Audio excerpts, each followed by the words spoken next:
एक छोटे से गांव में एक बूढ़ा किसान रहता था जिसका नाम रामलाल था।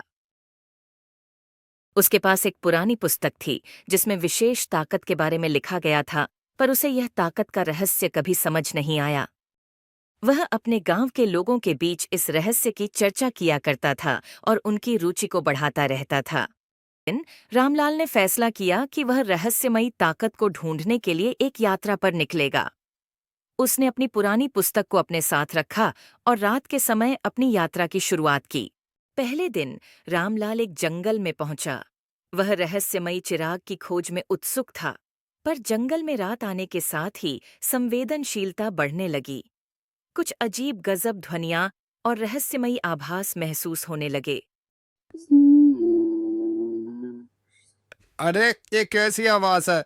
मुझे डर लग रहा है। दूसरे दिन रामलाल एक बड़े पहाड़ी के पास पहुंचा, पर वहां पहुंचने के बाद भी उसे रहस्यमयी चिराग नहीं मिला।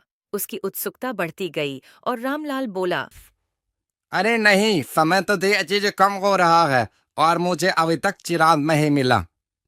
तीसरे दिन रामलाल एक पुराने मंदिर के समीप पहुंचा। वहां एक पुरानी मूर्ति के पास उसे एक चिराग दिखाई दिया। उसने चिराग को उठाया और वापस अपने गांव की ओर पलटा।